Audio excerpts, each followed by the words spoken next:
कक्षा 10वीं विषय हिंदी। पाठ लखनवी अंदाज व्याख्यान संख्या 1। तो बच्चों, आज हम क्षितिज पुस्तक के अंतर्गत पाठ लखनवी अंदाज को पढ़ेंगे, जिसके लेखक यशपाल हैं। तो सबसे पहले हम लेखक का परिचय जानते हैं। यशपाल जी जो थे वो हिंदी साहित्य में गद्य लेखन की लगभग सभी विधाओं पर लेखनी चलाने वाले सुप्रसिद्ध साहित्यकार थे। अर्थात उन्होंने हर प्रकार की जितनी गद्य लेखन की जो विधाएं होती है सभी में उन्होंने लेख लिखे हैं। यशपाल का जन्म 3 दिसंबर 1930 को पंजाब फिरोजपुर छावनी में हुआ था। उनके पिता का नाम श्री हीरालाल और माता का नाम प्रेम देवी था। उनके पूर्वज हिमाचल प्रदेश के निवासी थे।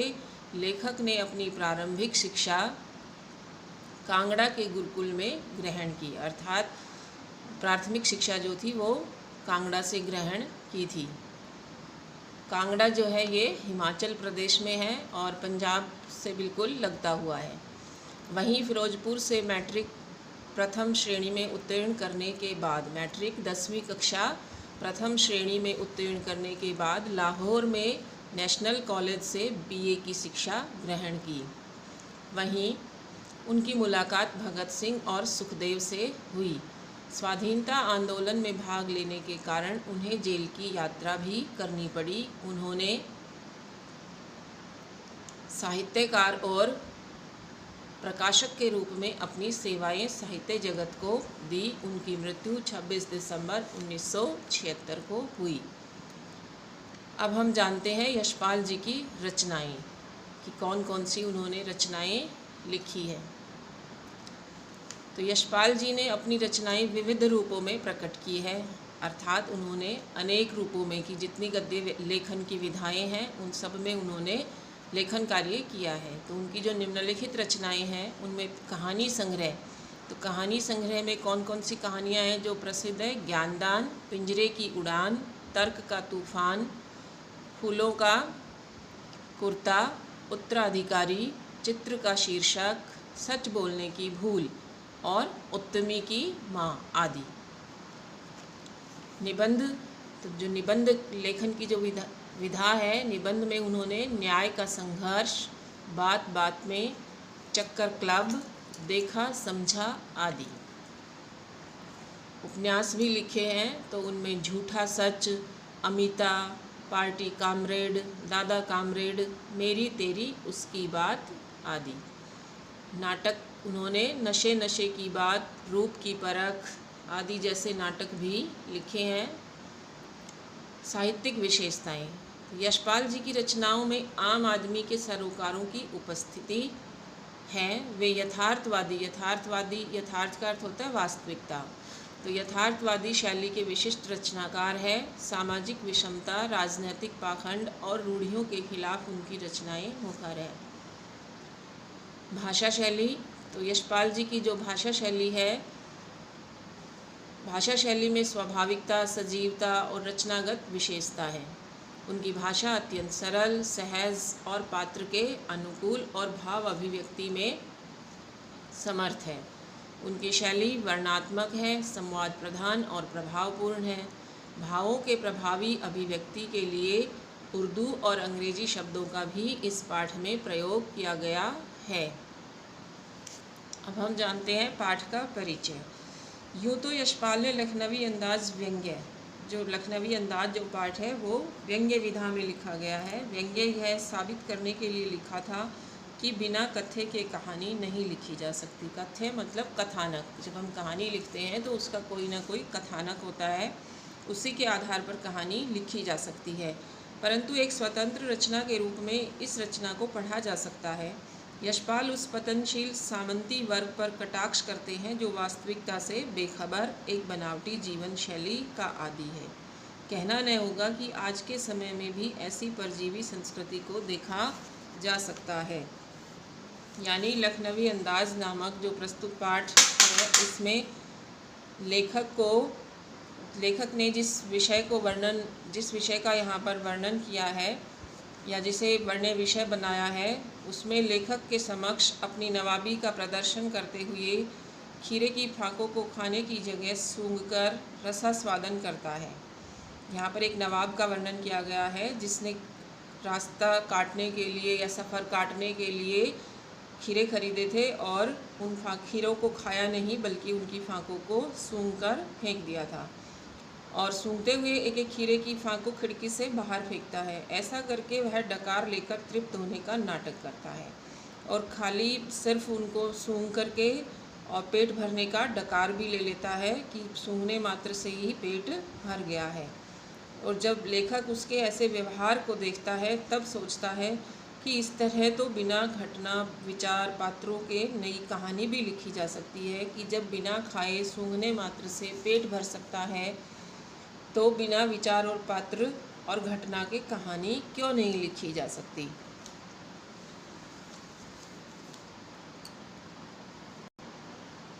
तो पहले हम कठिन शब्दों के अर्थ जान लेते हैं कि पाठ में जो कठिन शब्द आए हैं उनके क्या अर्थ है, जिससे पाठ को समझने में आपको आसानी होगी।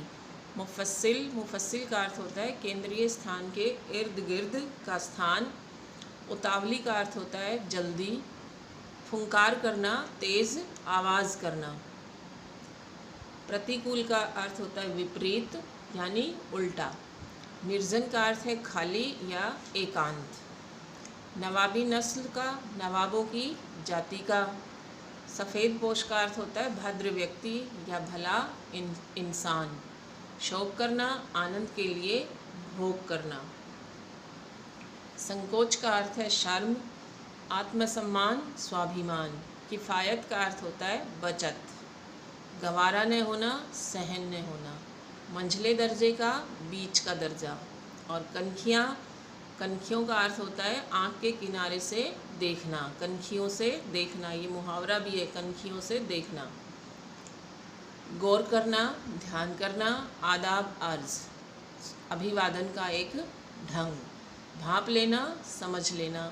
शराफत, सज्जनता। गुमान, गुमान का अर्थ होता है भ्रम। और लथेड़ लेना, लथेड़ लेने का अर्थ होता है सम्मिलित कर लेना यानी शामिल कर लेना। किबला, किबला जो है सम्मानपूर्वक संबोधन के लिए है। ये उर्दू भाषा के शब्द हैं। तलब, तलब का अर्थ होता है इच्छा। अब हम इस पाठ को पढ़ेंगे। पाठ पढ़ने के लिए हमने यहाँ पर मुख्य संकेत बिंदु बनाए हैं, तो उन संकेत बिंदुओं के आधार पर ही हम इस पाठ को पढ़ेंगे।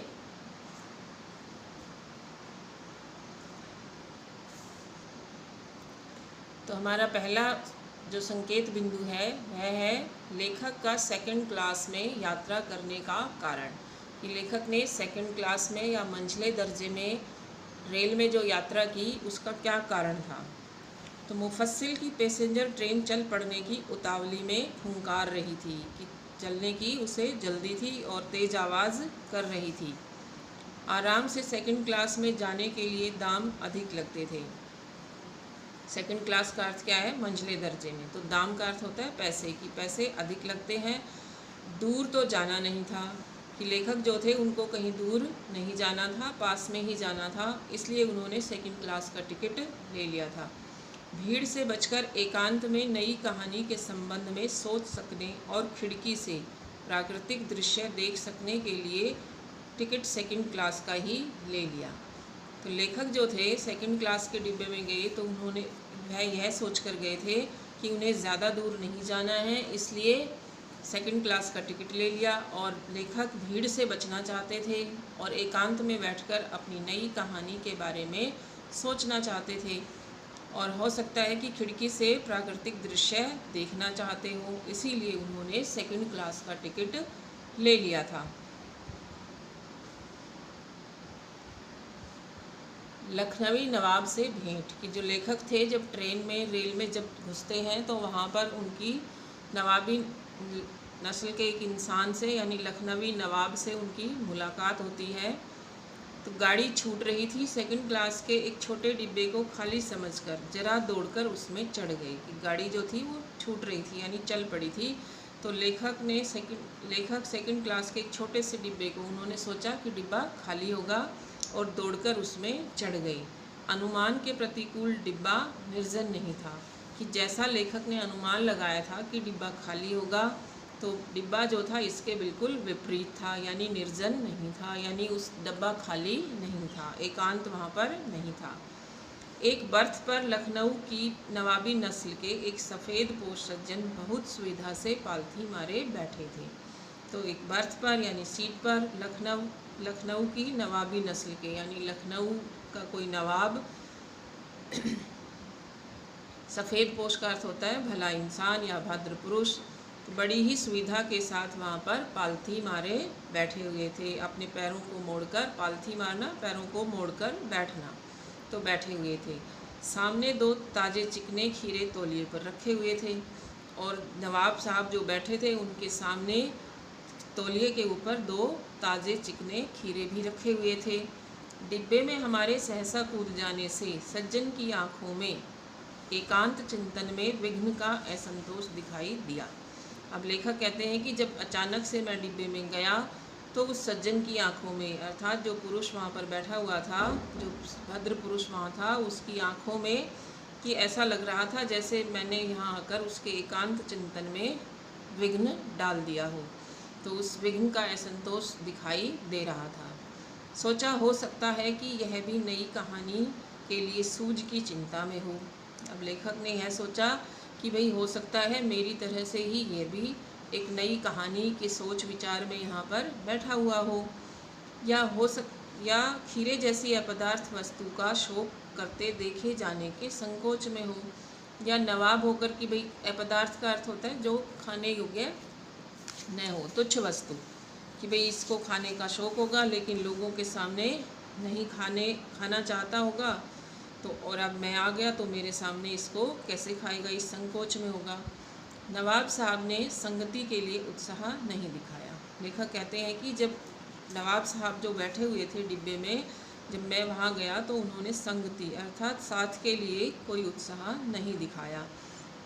हमने भी उनके सामने की बर्थ पर बैठकर आत्मसम्मान में आंखें चुरा ली। यानी लेखक कह रहे हैं कि भाई मैं भी उसके सामने की बर्थ पर बैठ गया और अपना स्वाभिमान बचाते हुए मैंने भी उससे आंखें चुरा ली, अर्थात मैंने भी उससे कोई बातचीत नहीं की। अगला है नवाब साहब का खीरा खाने में संकोच, कि नवाब साहब ने जो खीरा खरीदा हुआ था, तो खीरा खरीदा था तो खाने के लिए ही खरीदा होगा, लेकिन अब जब लेखक वहाँ आ गए थे तो उनके सामने अब नवाब होकर खीरे जैसी वस्तु को कैसे खाए, तो इस चीज़ का उन्हें बड़ा संकोच हो रहा था। लेखक थाली बैठे कल्पना करते रहने की पुरानी आदत है। लेखक कहते हैं कि मुझे जब मैं खाली होता हूँ तो मैं कल्पना करने लगता हूँ नई नई कहानियों की, और यह मेरी बड़ी पुरानी आदत है। नवाब साहब की असुविधा और संकोच के कारण का अनुमान करने लगे। लेखक कहते हैं कि भाई जब मैं वहाँ गया और फिर मैंने नवाब साहब की असुविधा और संकोच के कारण का अनुमान लगाया कि संभवतः नवाब साहब ने बिल्कुल अकेले यात्रा कर सकने के अनुमान से, कि अकेले यात्रा करना चाहते होंगे, और किफ़ायत के विचार से, बचत के विचार से सेकंड क्लास का टिकट खरीद लिया हो, और अब गवारा न हो, कि अब उसे मंजूर न हो कि शहर का कोई सफ़ेद पोश उन्हें मंझले दर्जे में सफ़र करता देखे, कि शहर का कोई भद्र पुरुष, सफ़ेद पोश का अर्थ क्या है, भद्र पुरुष या भला इंसान, उन्हें मंझले दर्जे में यानी बीच के दर्जे में सफ़र करता हुआ, यात्रा करता हुआ देखे। ये बात उनको गवारा नहीं थी। अकेले सफ़र का वक्त काटने के लिए ही खीरे खरीदे होंगे, और नवाब साहब ने अकेले सफ़र काटने के लिए, कि भाई सफ़र का जो वक्त है वो कट जाएगा, इसीलिए शायद उन्होंने खीरे खरीदे होंगे। और अब किसी सफ़ेद पोश के सामने खीरा कैसे खाए, कि अब किसी भद्र पुरुष के सामने खीरा कैसे खाए, क्योंकि वो तो नवाब थे और खीरा बड़ी आसानी से और सस्ता मिलने वाली वस्तु है, तो उसको उसके सामने कैसे खाए। हम कनखियों से नवाब साहब की ओर देख रहे थे। लेखक जो थे वो भी कनखियों से यानी आँखों के किनारे से नवाब साहब की ओर ही देख रहे थे। नवाब साहब कुछ देर गाड़ी की खिड़की से बाहर देखकर स्थिति पर गौर करते रहे। जो नवाब साहब थे वो भी खिड़की से बाहर देख रहे थे, झांक रहे थे और सारी स्थिति पर गौर कर रहे थे, अर्थात सारी स्थिति, जो भी स्थिति थी उसको ध्यान से देख रहे थे।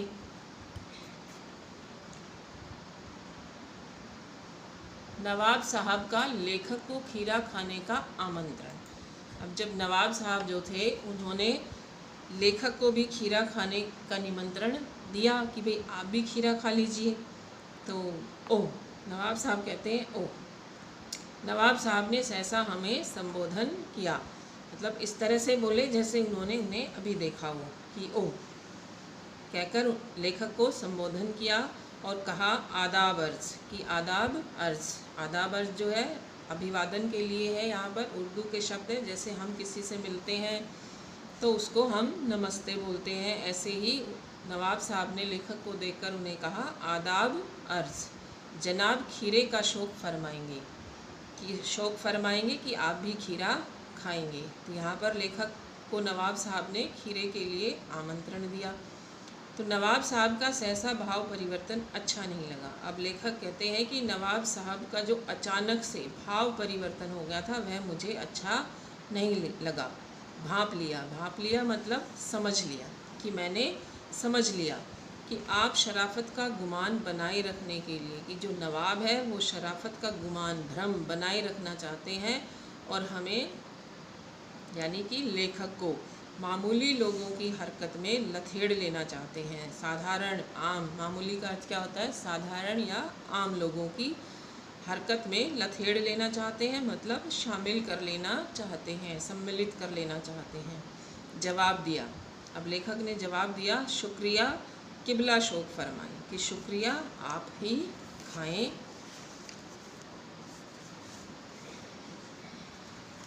अगला संकेत बिंदु है नवाब का खीरा काटना, कि नवाब जो थे उन्होंने खीरा किस तरह से काटा, खीरा खाने के लिए उन्होंने किस प्रकार से तैयार किया। लेखक ने उसका वर्णन यहाँ पर किया है।